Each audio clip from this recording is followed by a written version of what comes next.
Nigga buck in the club like fuck that shit. Got my tone in the club like fuck that shit. Episode 14. Marc, why are you smarter? It was well past 3 a.m. and Marc was still folding the clothes from the last washing machine. His wife was sound asleep, as usual at this time. He was responsible for the laundry. Keeping his hands busy, his mind was free to travel into the last few weeks of normal life. Marc felt all the pressure and all the bad moments he had arguing with his wife. He didn't understand what happened to them. He still loves her, but seems like she is really unhappy and doesn't miss an occasion to scream at him. Seems almost that whatever he does is wrong or not good enough, or both. He sighs, surrounded by the silence of the sleepy apartment. Okay, let's play What If, he mumbles. This was a game he learned from Victor. When in doubt with a situation or a problem, try focusing on all possible logical development of the subject, creating scenarios. Of course, Victor intended this to be applied to orders with a fraud suspect or doubt. His example was always something like, would I place a fraudulent order for $5? Or better, why would I place a fraudulent order for $5? Based on merchant, country, products, and some other variables. It was often helping him block fraudsters and enabling genuine customers to complete their purchase experience. What if she doesn't love me anymore? Marc was thinking. What if... No, wait a second. This is impossible. She loves me for sure. Or does she? His mind quickly froze. The hypothetical scenario of her not loving him was too strong, too harsh, too much out of his reality. Noise coming from a corner. Hey, would you be able to tell me what is going on in my life? Marc said in the direction of the whirling noise of the hamster running wheel. The hamster stopped. It was almost like it understood the question.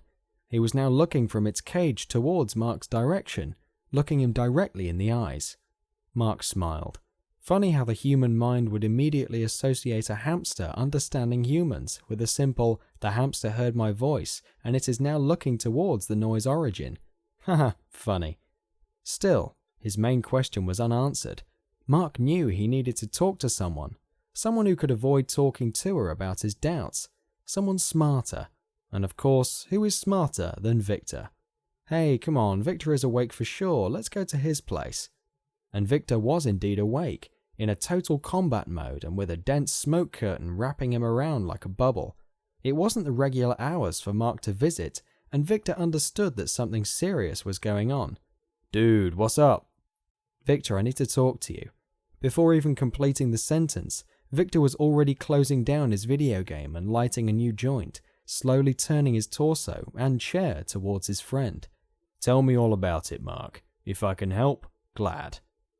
Marc took a long breath, almost preparing to vomit a million words to explain his thoughts and his questions, but nothing came out of his mouth. He looked Victor in the eyes for a few seconds. Victor noticed how Marc's eyes were watering and thought this must be serious. Marc, my friend, shoot, what's wrong? Marc mumbled, why are you smarter than me? Victor was speechless. He never considered himself smarter than anyone. Well, of course, comparing to some people, yes, but he thought he was average, not above. Also for him, this was not a competition for who has a higher IQ. Not this game anyway. And Marc? He never thought about who was smarter. Of course, he teased him on his payments passion, but to get Marc coming at 4 a.m. with such a question. Dude, what the fuck is going on with you? Why do you think I'm smarter? Well, first of all, you look happier. But regardless of that, you always have a smart solution to problems that I wouldn't know how to start even considering. And your view of the world we live in is different than mine. Look at me. I'm married with a wife that most likely doesn't love me. I have 2 kids that treat me badly, thanks to how she treats me in front of them. 0 respect in my house.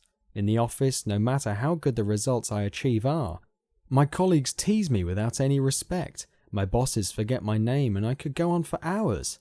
What did I do wrong? Victor took a longer puff at his joint, passed the tongue on his lips. Marc, you are not doing anything wrong. You are a positive thinker. You got married because you thought that she was going to love you forever. You got kids thinking how cool it would have been to play with them while raising them. You accomplish big results in your company, thinking it is the right thing to do. You trust people. There is nothing wrong with that. But you need some protection for moments like this, when you realize that your trust was given to the wrong people. It doesn't matter if it is your bitchy wife or your asshole boss. Me, I don't fucking trust anyone, not even you, my friend. Look at all the bimbos that want me for some rough sex and maybe get a baby from me to suck money away. You see, I immediately think about bad scenario consequences. I'm not smarter than you, okay? Maybe I am, but it's a different brain logic. I think for the negative scenarios. I wouldn't think how cool it would be to have sex with a bimbo just for the moment. I think of all the negatives that could happen. That's why I don't have a girlfriend. That's why I don't have friends. That's why I don't get out much. There is no right strategy. There is no strategy at all. And it's not a smart or dumb approach. It's a lifestyle. Do you love your wife? Then of course you want to stay with her, even when she abuses you. You still cultivate hope for your kids. You still want to accomplish great results for those assholes you work for. Is it good or bad for not doing anything about this? Is it for the better or worse? Not having a job, not having a wife, kids, family. Marc tries to say something, but Victor is already breathing out his second part of the explanation. If you knew how it was going to be today with your wife, when you met her the first time, would you repeat history? Are you ready to suffer in the future for some pleasure in the present? Because of course there are chances for things to go bad. With her, with your job, with your kids, with everything. You can sit on the top of a mountain and not do anything. You may not suffer for the things that can go wrong and think that it is fine. Don't fall in love, so you won't suffer when and if you split. And then you will reach my point, where I'm not really living because I'm pushing everything and everyone away from me. I don't want to suffer, but I will suffer more for not living and enjoying the beauty of life. Since Marc didn't say anything, Victor continued. I love life. Of course I don't want to be sad, but at the same time I'm happy that I live my life. My experiences, I'm happy that I feel things. It makes me feel alive. It makes me feel human. The only way I can feel this right now is if I felt something really good before, so I need to accept the sadness, current or future. Marc, I'm sure you have been happy with her, with your kids, with your job. The fact that you now are not happy anymore doesn't diminish what you had. It's part of a whole. And you know something else? I'm tired of this shit. Okay? I still need to do my stuff, but you know what? I promise you this.